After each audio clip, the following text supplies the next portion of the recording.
Thank you. Very plain and forthright testimony that we need to heed.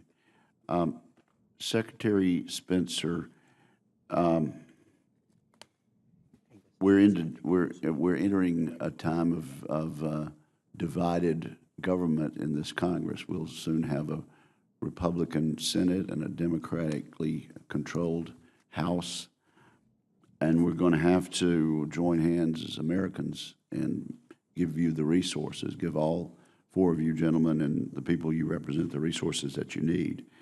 Let me just remind folks listening that there's a provision in a statute that has not yet been repealed.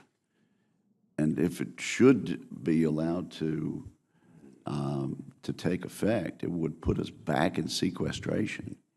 An unthinkable result, an utterly irresponsible act that I feel sure this Republican Senate and this upcoming Democrat House will avoid. I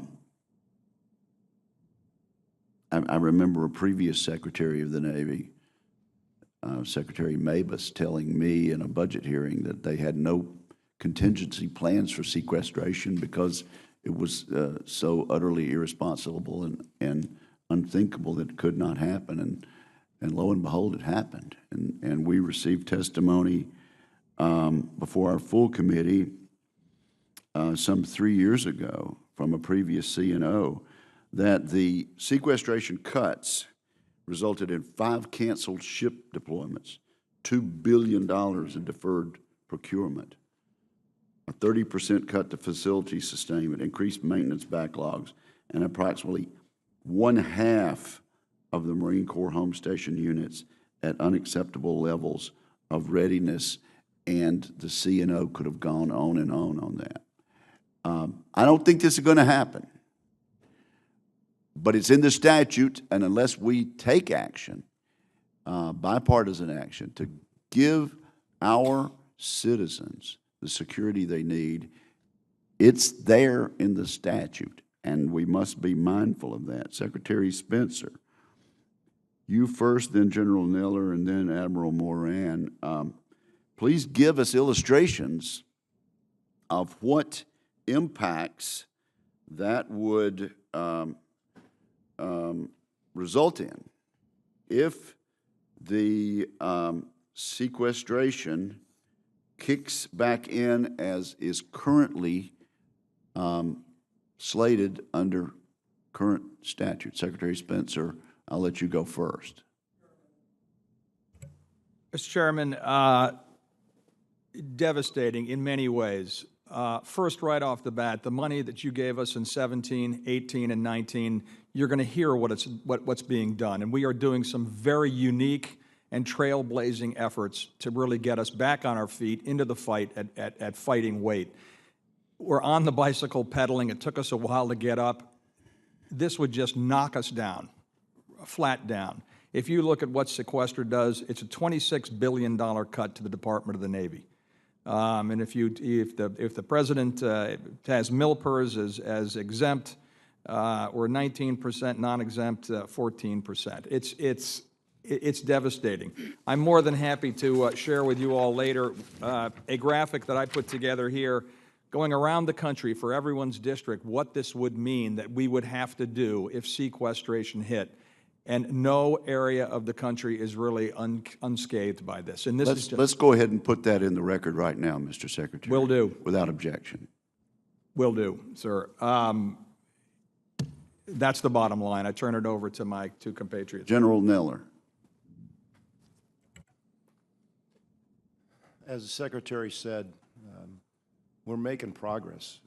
Maybe not, certainly not as fast as we would like or you would like, but I can show you quantifiably how our readiness is improving. And we have a unique problem.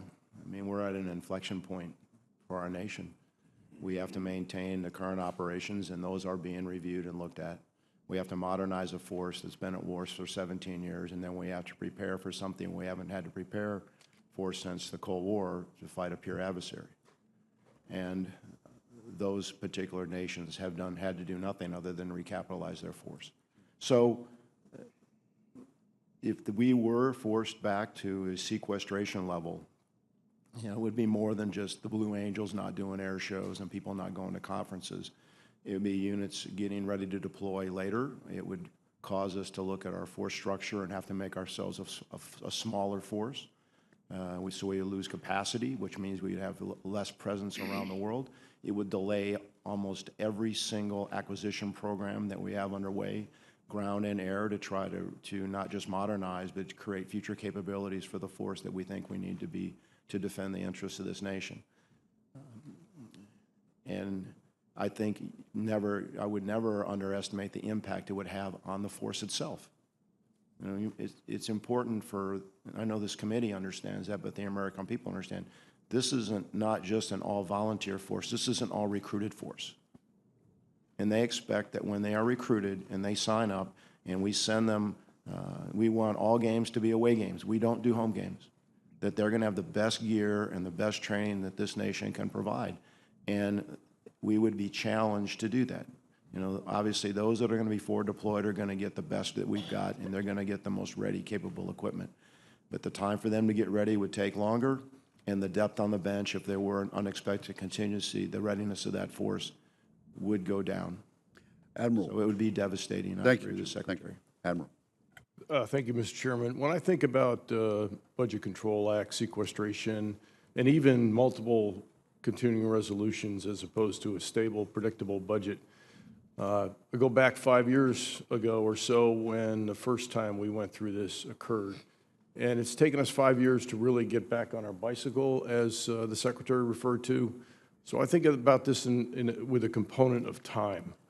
Time for our sailors to learn how to operate their gear. Time to fly airplanes to become proficient and beyond proficient, but experts, masters at what they came in the Navy to do.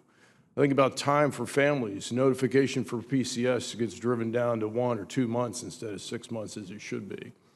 And I also think of time in terms of our ability to recover if we were to go back to those levels again. Even though we would probably start to recover, you're talking 5 years if you just use the last 5 years as an example. So the component of time is time you can't get back. So we lose proficiency, we lose expertise, and we have to recover that by skipping generations of people who missed the opportunity during a time when we didn't have the resources available. Thank you, gentlemen. Senator Hirono.